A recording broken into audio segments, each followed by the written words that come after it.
እንደምን አላችሁ ባላችሁበት ሰላምና ጤና እመኛለሁ። ዛሬ 24 የጻድቁ አባታችን የአቡነ ተክለ ሃይማኖት ወርሃዊ በዓል ነው። ብዙ ቅዱሳን በዚህ ቀን ይታሰባሉ። ዛሬ የምንማርበት ወሳኝ የሆነ ትምህርት አለ። ለሚጠይቋችሁ መልስ መስጠት እንድትችሉ ነው። ከማታ እስከ ጠዋት ጠብቆ የፀሐይ ብርሃንን ያሳየን የማለዳውን ብርሃን ያስጎበኘን አምላክ ስሙ የተመሰገነ ይሁን። እለቱን ቀኑን ሁሉ የተባረከና የተቀደሰ እንዲያደርግልን የእሱ ቅዱስ ፈቃድ ይሁን። የእመቤታችንን ምልጃ አይለየን። እግዚአብሔር አምላካችን የምንሰማውን ቃል ይባርክልን። ሁላችሁም አሁን ይሄ ቃል የሚሰማችሁ ሁሉ አማትበን ትምህርቱን እንማራለን። ወሳኙ የትምህርት የሚሰጠው ለሚጠይቋችሁ ሰዎች መልስ መስጠት እንድትችሉ ነው። እናንተ ከተማራችሁ በኋላ ደግሞ ከጠቀማችሁ ላይክና ሼር በማድረግ ሌሎች ሰዎች እንዲደርሳቸው ማድረግ ይኖርባችኋል። በቃላችሁም መናገር ይኖርባችኋል። ስለዚህ ሁላችሁም ኮሜንት ማድረግ፣ ሼር ማድረግና አዲስ የሆናችሁ ደግሞ ሰብስክራይብ በማድረግ የዚህ የእግዚአብሔር ጉባኤ አባል እንድትሆኑ ሁሌም እመኛለሁ። የሰማዩ አምላክ ከኛ ጋር ይሁን። ትምህርታችንን እንቀጥላለን። በስመ ሥላሴና ማተብ በስመ አብ ወወልድ ወመንፈስ ቅዱስ አሃዱ አምላክ አሜን። በያላችሁበት ሰላምና ጤና እመኛለሁ። የአብ ጸጋ፣ የወልድ ቸርነት፣ የመንፈስ ቅዱስ ኅብረት አንድነት ከሁላችን ጋር ይሁን። አበው ካህናት ቡራኪያችሁ ይድረሰኝ። አሁን ዲያቆናት እንደምን አላችሁ? የቤተ ክርስቲያን ጌጦቿ ምእመናን አባቶቼ፣ እናቶቼ፣ ወንድሞቼ፣ እህቶቼ በድጋሚ አምላክ ስም የተመሰገነ ይሁን ዘንድ እንደምናችሁ ደህና ናችሁ ሆይ? እግዚአብሔር አምላክ ሁላችን ይባርከን፣ ሕፃናቱን ይቀድስ፣ የሞቱ ዘመዶቻችንን ያጽድቅልን፣ የታመሙትን ይፈውስልን። የዛሬ ወር ላይ የሰማነው በክርስቲያን ወገኖች ላይ የደረሰውን መከራ ታስታውሳላችሁና የእነሱን ቤተሰቦች ሁሉ በተለይ በአርሲ ለደረሰባቸው መከራና ሐዘን መጽናናቱን እግዚአብሔር ይስጥልን። ረድኤተ እግዚአብሔርን አጋዥ በማድረግ እንግዲህ ዛሬ የምንማረው ትምህርት አለ። ይሄም ስለ አቡነ ተክለ ሃይማኖት ክንፍ ይሆናል። በጣም ብዙ ሰዎች ሲተቹ ሰምቻለሁ። ከዚህ በፊትም ትምህርት ሰጣለሁ። አይደለም ተክለ ሃይማኖትን ባለቤቱን ኢየሱስ ክርስቶስን የማያከብሩ ትውልዶች ስለሆኑ እነሱ በልዑል ፊት በኃያሉ ንጉሥ ፊት መልስ ይሰጣሉ። እኛ ግን ለትምህርታችን፣ ለእውቀታችን፣ ለድህነታችን ምንድነው የምናገኘው በረከት የሚለውን መማር ይኖርብናል። የተክለ ሃይማኖት የአባታችን የቅዱሱ ተክለ ሃይማኖት ክንፍ ምን አይነት ነው? የአቡነ ተክለ ሃይማኖት ብቻ አይደለም፣ ሌሎችም ብዙ ቅዱሳን አሉ ክንፍ ያላቸው። እንደውም በዛሬው ዕለት አብረን ከምናስባቸው አንዱ አባት ጻድቁ አቡነ ጎርጎርዮስ ናቸው። ሌሎችም ብዙ አሉ። ምንድን ነው ክንፍ? እንደ ንስር እንደዚህ ልክ እንደዚህ እንደኔ እንደምዳብሰው እጅ ክንፍ አላቸው ወይስ ምን አይነት ክንፍ ነው ለሚለው መልስ መስጠት የምትችሉት ስለ እግዚአብሔር ክንፍ ስናቅ ነው። እግዚአብሔር ክንፍ አለው ወይ? እሱ ራሱ ደግሞ አንድ ጥያቄ ነው አይደለም? መልካም። ስንጸልይ ለምሳሌ የምንላቸውን ቃሎች ታዩና ስለ እግዚአብሔር የምናወራውን ነገር ተመልክተን ስለ አቡነ ተክለ ሃይማኖት እንመለከታለን። ስለ ሌሎችም ቅዱሳን እናያለን። ልበ አምላክ ዳዊት ሲጸልይ በመዝሙር 90 ላይ መዝሙር 90 ዘይሃድር በረድኤተ ልዑል ወይነብር ውስተ ጽላሎቱ ለአምላከ ሰማይ ይብሎ ለእግዚአብሔር ምስካዬ ወፀወንየ አንተ የሚል ጸሎት አለ። በነገራችን ላይ ይሄ ጸሎት ሌላ ቀን በደንብ አስተምራችኋለሁ። ከብት ሲጠፋ ገጠር የሚደገመው ይሄ ነው። ጅብ አይበላውም። እንግዲህ ብዙ ነገሮች እየነገርኳችሁ ነው። የእግዚአብሔር ቃል ሁሉንም ስለሆነ ማለት ነው። ስለዚህ ይሄ መዝሙረ ዳዊት 90 ሰሞኑን አስተምራችኋለሁ። በቅርብ ሰሞኑን እንዳለ አነባበቡን ብትፈልጉ በግዕዝ ብትፈልጉ በአማርኛ አድርገውና ትማሩታላችሁ። እና መዝሙር 90 ላይ በቁጥር 4 ላይ በላባዎቹ ይጋርድሃል፣ በክንፎቹም ጥላ ረድኤት ትሰወራለህ የሚል ቃል አለው። በክንፎቹም በታይ ትተማመናለህ። በላባዎቹ ይጋርድሃል፣ በክንፎቹም በታይ ትተማመናለህ። እውነት እንደ ጋሻ ይከብሃል። ስለ ቃሉ እግዚአብሔር የተመሰገነ ይሁን። የነቢያት የሐዋርያትን ጉባኤ የባረከ ምስጢር የገለጸ ለእናንተም ይግለጽላችሁ በመንፈሳዊ በረከት የሚያክብራችሁ መብርሃን በወርቅ ልብሷ ተሸፍናችሁ በምትሰሙት ቃል ፈውስና ረድኤት በረከትና በጎነት ቸርነት ለዘላለም በእናንተ ላይ እንደ ዝናብ ይውረድ። ምስጢሩን ይግለጽልን እግዚአብሔር መንፈስ ቅዱስ በእኔም በባሪያው በእናንተም ላይ አድሮ ይኖር። መልካም መዝሙር 90 ቁጥር 4 አንደኛ በላባዎቹ ይጋርድሃል፣ ሁለተኛ በክንፎቹ በታች ትተማመናለህ። እነዚህ ሁለት ቃሎች እናያቸው። መዝሙር ስንት ነው? 90 ቁጥር ስንት ነው? ቁጥር 4 አንደኛ በላባዎቹ ምን ያደርግሃል? ይጋርድሃል። ምን ያደርግሃል? ይጋርድሃል። በምኖቹ? በላባዎቹ ይጋርድሃል። ሁለተኛ በክንፎቹም በታች ትተማመናለህ። በምኖቹ በታች ትተማመናለህ? በክንፎቹ በታች። በክንፎቹ በታች ምን ትሆናለህ?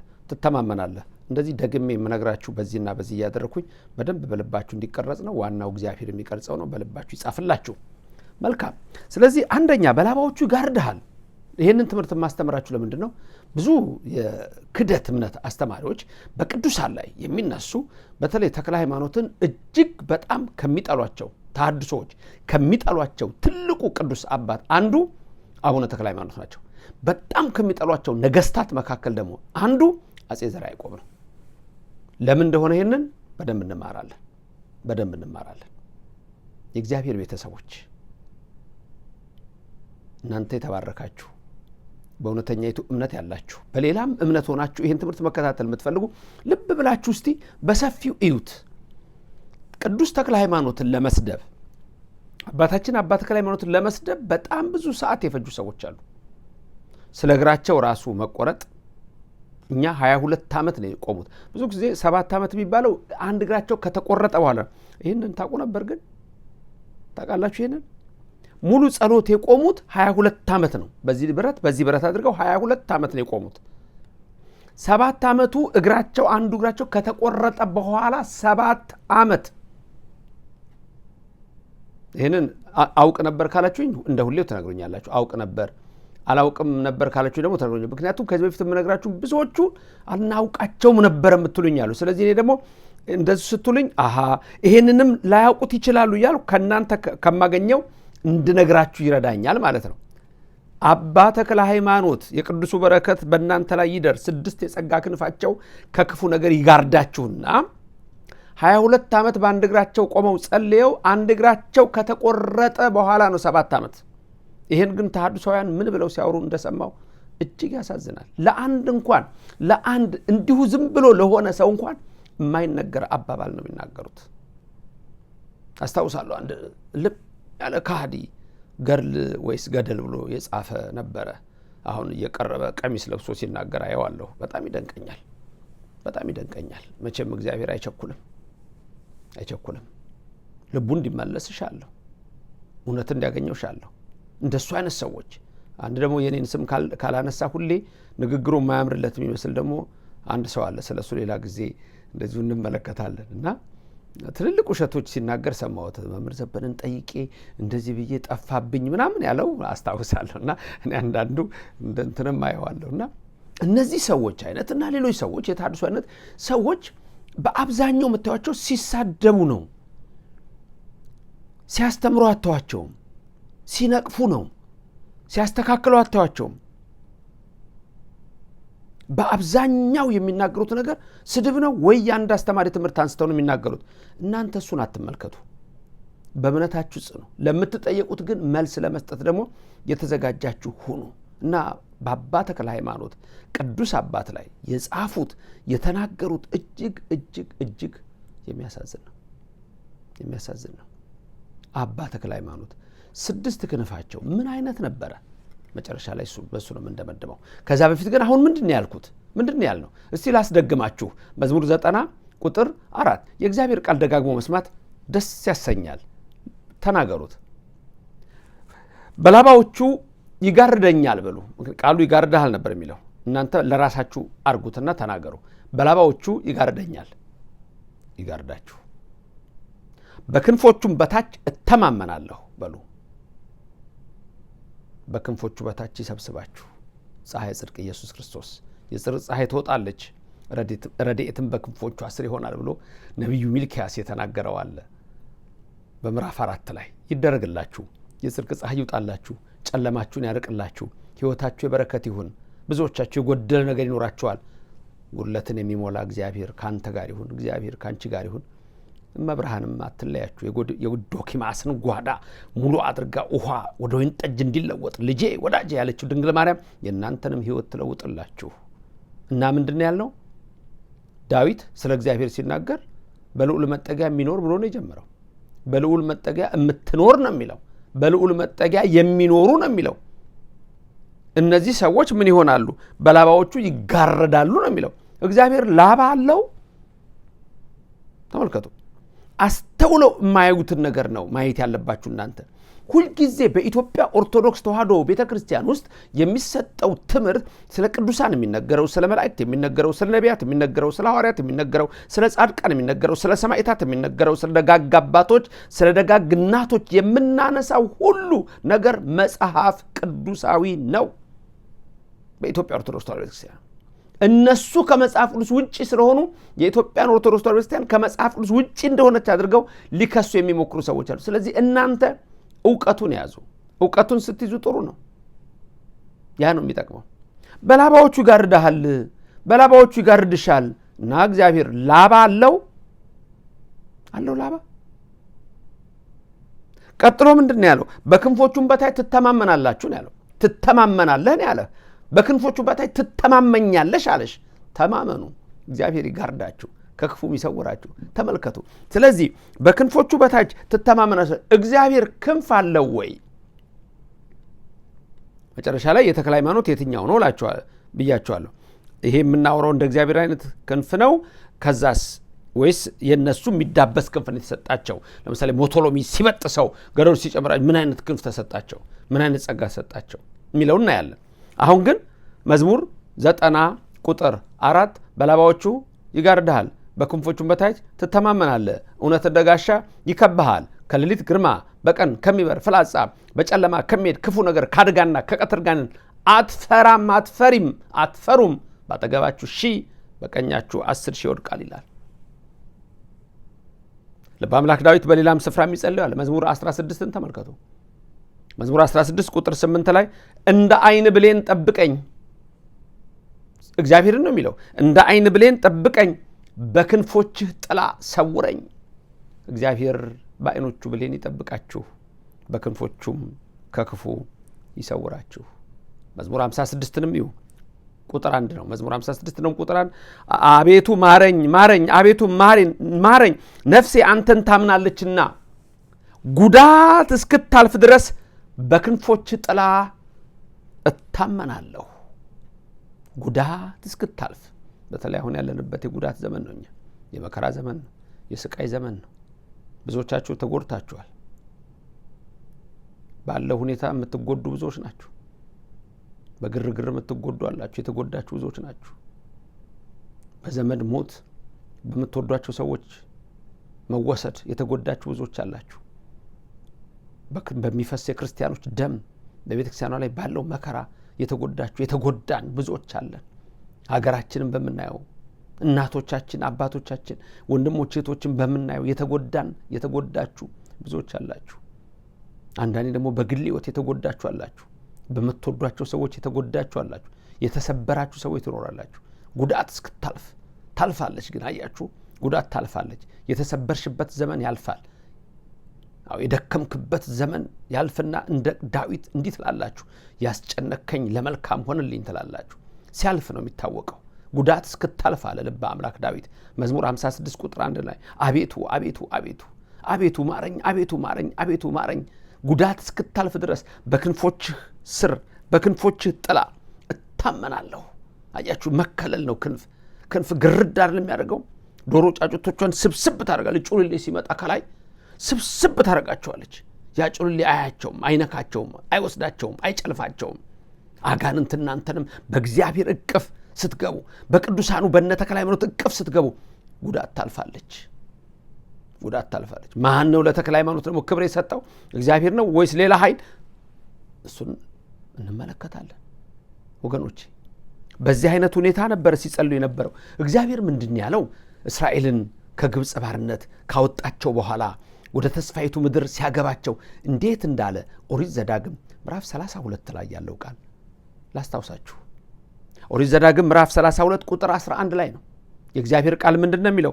ንስር ጫጩቶቹን እንደሚያወጣ ተመልከቱ፣ እንደሚያወጣ ከእንትን ውስጥ ያወጣቸዋል፣ ከገቡበት ነገር ውስጥ ወይ ከተያዙበት ያወጣቸዋል። ልክ እንደዛ እንደሚያወጣ በእነርሱ ላይ እንደሚሰፍ ከዛ ደግሞ ክልል እንደሚያደርጋቸው ልክ እንደዛ እንደሚሰፍ ክንፎቹን ዘርግቶ ወሰዳቸው።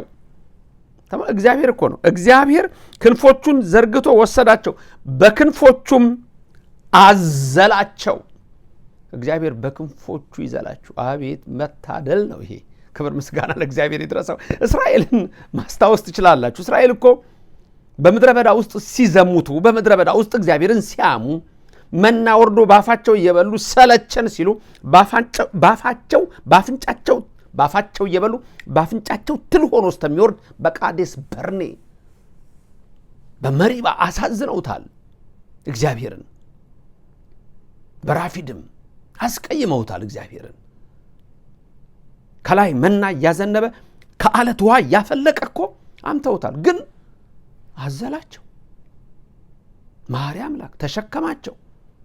ከዛ ሲመለሱ ደግሞ ይቅር በለን ይሉታል። እሱ ደግሞ ይቅር ማለት ነው ስራው፣ ሌላ ነገር የለ። ይቅር ይላቸዋል። ስለዚህ ንስር ጫጩቶቹን እንደሚያወጣ ከአንድ ከሆነ ጉድጓድ ውስጥ ነገር ውስጥ ከሆነ ነገር ውስጥ ያወጣቸውና ይሰፍባቸዋል፣ ይሸፍናቸዋል።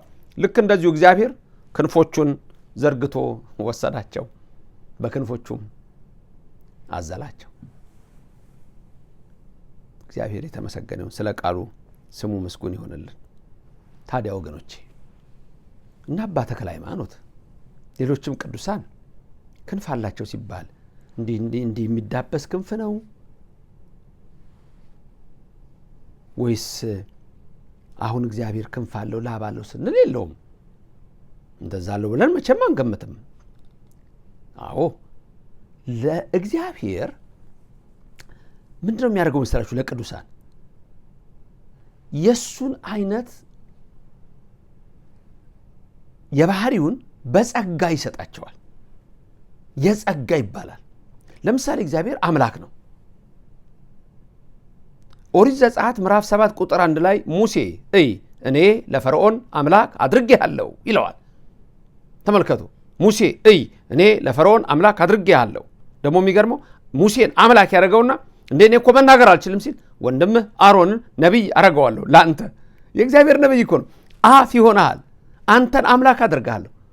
እና ሙሴ ሰማይና ምድርን የፈጠረ አምላክ ነው ማለት ነው። ይሄ ነው ትልቁ የሚለየን ከሌላ እምነት ጋር ወገኖቼ። መማር ጥሩ ነው። ኦርቶዶክሳውያን እግዚአብሔር የተመሰገነው። አሁንም የምንሰማውን በልባችን ይጻፍልን። አንዴ ብቻ ደግሞ ሳይሆን ከፈለጋችሁ ሁለቴ ሰምታችሁ ቃሉ በልባችሁ ይታተምላችኋል። መንፈስ ቅዱስ በልባችሁ ያሳድር። እሱ ነው ዋና የሚያሳድር። በአእምሯችሁ ይቅረጽ። አንዳንድ ሰዎች ሰማለሁ ግን መያዝ አልችልም የምትሉ ሰዎች አላችሁ። ስሙት፣ በውስጣችሁ በነፍሳችሁ ይቀመጣል። መስማት በራሱ መዳን ስለሆነ ደግማችሁ ስትሰሙት ደግሞ በልባችሁ ይቀመጣል ለዘላለም። ሚስጥሩን ይግለጽልን ለኔም ለእናንተም መድኃኔዓለም።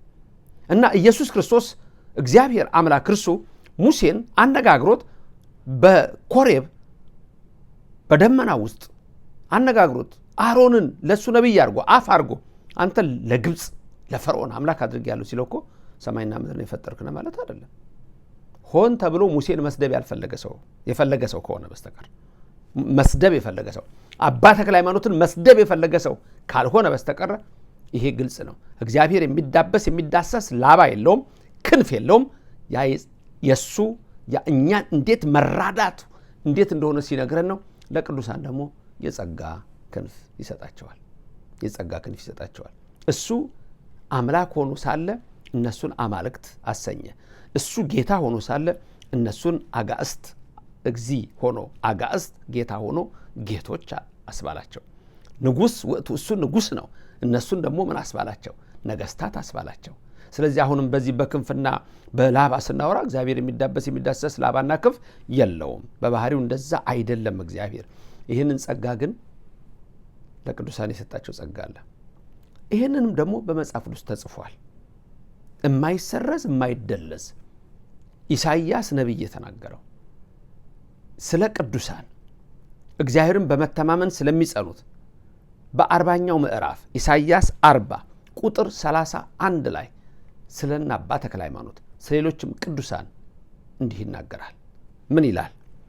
እግዚአብሔርን በመተማመን የሚጠባበቁ ግን ወያድሱ ውርዞቶም ኃይላቸውን ያድሳሉ። ኃይላቸውን ያድሳሉ። ምን ያደርጋሉ? ኃይላቸውን ያድሳሉ። ኃይል ይስጣችሁ፣ የደከማችሁ ኃይል ይስጣችሁ። የደከማችሁ ብርታት ይስጣችሁ፣ ያበርታችሁ። በደዌ የደከማችሁ አላችሁ፣ በኑሮ የደከማችሁ አላችሁ፣ በበሽታው በማጣታው ተስፋ በመቁረጣው ባዶነት ከቧችሁ ብቻችሁን ቤታችሁ ሆናችሁ የደከማችሁ ትኖራላችሁ። ኃይላቸውን ያድሳሉ ይላል። እሱ እግዚአብሔር ኃይሉን ይስጣችሁ፣ ብርታቱን የሚያድላችሁ፣ የምትመኙትን የሚያደርግላችሁ፣ ቀና ብላችሁ እንድትሄዱ የአምላክ ፈቃድ ይሁን። አዎ እግዚአብሔርን በመተማመን የሚጠባበቁ ግን ኃይላቸውን ያድሳሉ፣ እንደ ንስር በክንፍ ይወጣሉ። እንደ ንስር በክንፍ ይወጣሉ። ምን ማለት ነው? እንደ ንስር በክንፍ ይወጣሉ ማለት እንደ ንስር ልክ ይሰጣቸዋል፣ ይወጣሉ። ሐዋርያት እኮ ደመና ጠቅሰው ነበር የሚያስተምሩት እኮ ከአንዱ ሀገር በአንዱ ሀገር በደመና እኮ ነው። የቶማስ ታሪክ ትዝ አይላችሁም? ህንደኬ አስተምሮ ኢንዲያን አስተምሮ ሲመለስ እመቤታችን እንዴት እንዳገኛት። ሐዋርያት እኮ ደመናን ጠቅሰው ይሄዳሉ ማለት ይሄ ነው። አበው ቅዱሳን ይሄ ጸጋ ይሰጣቸዋል። ስለዚህ ልበ አምላክ ዳዊት እግዚአብሔርን እንዴት አድርጎ እንደተናገረ በላባዎቹ እሰወራለሁ፣ በክንፎቹ ጥላ እተማመናለሁ፣ እናንተም እንዲሁ ተማመኑ እያለ እኛን እንዳስተማረ እንደሰበከን ቅዱሳን ደግሞ ልክ እንደ እግዚአብሔር የጸጋ ክንፍ ተሰጥቷቸው እግዚአብሔር የጸጋ ክንፍ ሰጥቷቸው እሱ የክብርን ክብር ሰጥቷቸው ልዕልናን አድሏቸው የኃያል አምላክ እግዚአብሔር የጸጋ ክንፍ ለነሱ ይሰጣቸዋል፣ ያድላቸዋል። ስለዚህ ምንድነው የሚለው? እንደ ንስር በክንፍ ይወጣሉ፣ ይሮጣሉ። 1 ይወጣሉ፣ 2 ይሮጣሉ፣ 3 አይታክቱም፣ 4 ይሄዳሉ፣ 5 አይደክሙም። ከኔ ቀጥላችሁ ድገሙልኝ እምላችሁን ቃል። እግዚአብሔርን በመተማመን የሚጠባበቁ ግን ኃይላቸውን ያድሳሉ፣ እንደ ንስር በክንፍ ተመልከቱ፣ እንደ ንስር በክንፍ ከኔ ቀጥላችሁ ድገሙ። 1 ይወጣሉ፣ 2 ይሮጣሉ፣ 3 አይታክቱም፣ 4 ይሄዳሉ፣ 5 አይደክሙም። አሁን ወደ አባ ተክለ ሃይማኖት እናምጣው። እናንተ የተባረካችሁ የተክለ ሃይማኖት 6 የጸጋ ክንፍ ይሸፍናችሁ። የተክለ ሃይማኖት ክንፍ አሁን ተነጋግረናል። እግዚአብሔር በክብር ላይ ክብር በጸጋ ላይ ጸጋ ይሰጣቸው። የሚዳበስ የሚዳሰስ ሳይሆን የጸጋ ክንፍ ረቂቅ የሆነ ክንፍ ነው እንጂ እዚህ ጋር የሚበቅል አይደለም። ስዕል ላይ ስታዩት እንደዛ እንዳይመስላችሁ። ስለዚህ ማወቅ ጥሩ ነው። ክብር ምስጋና ይግባው እግዚአብሔር። ስለዚህ አሁን በተክለ ሃይማኖት ይሄን ላስብላችሁ። ተክለ ሃይማኖት በክንፍ ይወጣሉ፣ ተክለ ሃይማኖት በክንፍ ይሮጣሉ። ተክለ ሃይማኖት ክንፍ አላቸው፣ አይታክቱም። ተክለ ሃይማኖት ይሄዳሉ፣ ተክለ ሃይማኖት አይደክሙም። ይሄ ኢሳይያስ 40 ቁጥር 31 ነው። ታዲያ ክርስቲያኖች ምን ተማራችሁ? ኦርቶዶክሳውያን አያችሁ፣ ዝም ብለን አይደለም ቅዱሳንን የምንጠራውኛ። ይሄ ጸጋ ተሰጥቷቸዋል፣ እነሱ ናቸው። እኛም እኮ እንተማመናለን፣ ግን እኛና እነሱ አንድ ነን ማለት ደግሞ በጣም ከባድ ነው። ራሳችንን ማወቅ ጥሩ ነው። ነቀነቅ ነው እንዳለችው እንደ እንቁራሪት እንዳይሆንብን ሁልጊዜ ማወቅ ይኖርብናል። ድልድይ ላይ የሄዱ ዝሆንና እንቁራሪት ድልድዩ ነቅነቅ አለ። ከዛ ቀና ብላየችውና ነቀነቅ ነው እኮ አለችው። አያችሁ፣ አቅምን ማወቅ መቼም ጥሩ ነው። አንዳንዶቹ ሳይሆኑ የሆኑ ሳያደርጉ ያደረጉ ሳይችሉ የቻሉ የሚመስላቸው ሰዎች አሉ። በራሳቸው ሐሳብ ተደግፈው እግዚአብሔር ለኢትዮጵያውያን ለኛ ለኦርቶዶክሳውያን ለኛ ብቻ ደግሞ አለ ለሁሉም ዓለም የሰጠው የቅዱሳን ክብር አለ። በጸጋቸው ብንመካ በረከት በቅዱሳን ራስ ላይ ነው ይላል። ስለዚህ አባ ተክለ ሃይማኖትን ለመስደብ በጣም ብዙ ሰዓት ወስዳችሁ ያላችሁ ሰዎች ክንፍ እንዴት ነው አንድ ሰው ክንፍ የሚበቅልለት የምትሉት? ክንፍ በቀለላቸው አላለም። እኛ የጸጋ ክንፍ ተሰጣቸው። የእግዚአብሔር ክብር ሰጣቸው፣ መንፈሳዊ ክንፍ ሰጣቸው፣ ረቂቅ የሆነ ክንፍ ተሰጣቸው፣ የማይዳበስ ክንፍ ተሰጣቸው፣ የማይዳሰስ ክንፍ ተሰጣቸው። ይኸው ራሱ እግዚአብሔር በኢሳይያስ ነቢይ ከአራቱ ቀደምት ነቢያት አንዱ የሆነው ከቀድሞ ነቢያት ዋናው አንዱ ነቢይ ኢሳይያስ ምን ብሎ ተናገረ? ኢሳይያስ ምዕራፍ 40 ቁጥር 31 ላይ እግዚአብሔርን በመተማመን የሚጠባበቁ ግን ኃይላቸውን ያድሳሉ፣ እንደ ንስር በክንፍ ይወጣሉ፣ ይሮጣሉ፣ አይታክቱም፣ ይሄዳሉ፣ አይደክሙም አለ። የማይታክቱት ቅዱሳን እግዚአብሔር ጸጋ ስጧቸው አይታክቱም፣ ይሄዳሉ፣ ይበራሉ፣ ይወጣሉ፣ ወደ ላይ መውጣት ይችላሉ። ቀና ብለው ሲያዩ እስከ ጽርሐ አርያም ቁልቁል ሲያዩ እስከ እንጦሮጦስ ነው የቅዱሳን ጸጋ። በሶስት ጸጋ ተሰጥቷቸዋል። በስጋ፣ በነፍስ፣ በልቡና። በዚህ ንጽህና በንጽሐ ስጋ፣ በንጽሐ ነፍስ፣ በንጽሐ ልቡና ሆነው ቀና ብለው እስከ ጽርሐ አርያም ቁልቁል እስከ እንጦሮጦስ አይናቸውን ደመና አይጋረደውም። ይህም እግዚአብሔር የሰጣቸው ጸጋ ነው። የአባ ተክለ ሃይማኖት በረከት ይደርብን እና ገባችሁ? አሁን የአባ ተክለ ሃይማኖት ክንፍ እንዴት እንደሆነ ገብቷችኋል አይደለም? እሰየው። ደስ ካላችሁ ቃሉን ከሰማችሁ ሌሎችም ሰዎች ደስ እንዲላቸው አሰሟቸው።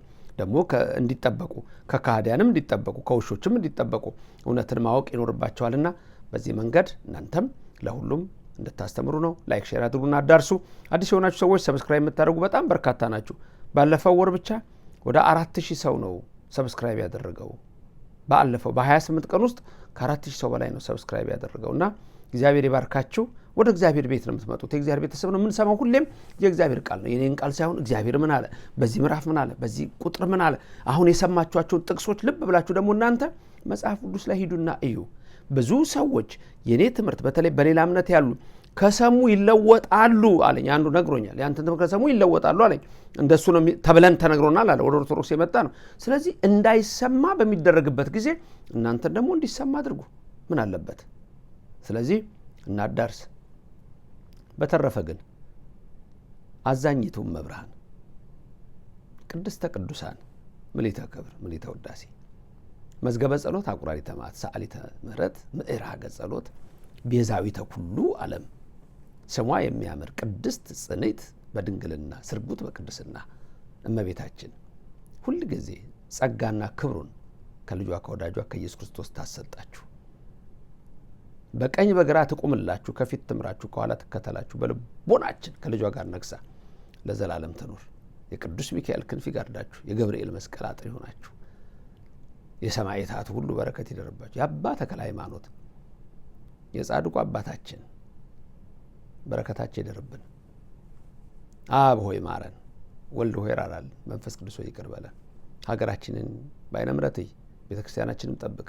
የኦርቶዶክሳውያን ልጆችን በዓለም ሁሉ ያሉትን ባሉበት ቦታ ሁሉ በበረከት ሙላቸው። ከሚያስጨንቅ ከሚያሳዝን ከሚያስተክዝ ነገር ሰውራቸው። የዲያብሎስንም ኃይል ከእግራቸው በታች ጣል። በመግባት መውጣታቸው እንደ አብርሃም ጋሻ እንደ ሳራም አለኝታ ሆናቸው። አንተ ሰማዩን የዘረጋህ ከነግሱ ምድርንም የመሰረትህ ከነልብሱ ሰማይን ከነደመናው ምድርን ከነጉተናው ሁሉን ያደረግህ አንተ ቅዱስ ልዑል ኤልሻዳይ ሁሉን ቻይ እግዚአብሔር ሆይ ምሕረትህ ለዘላለም ከኛ ጋር ይሁን። ለነገዋ ሰዓት ደግሞ እንዲያደርሰን የአምላካችን ቅዱስ ፈቃዱ ይሁንልን ይደረግልን። ልዑል እግዚአብሔር ይባርካችሁ፣ ፊቱንም ያብራላችሁ። እኔንም በጸሎት አስቡኝ። ሁላችንም እግዚአብሔር ይጠብቅ። ሰላም፣ ጤና፣ በረከት ለሁላችን ይሁን። አሜን። ሰላም ሆኑልኝ።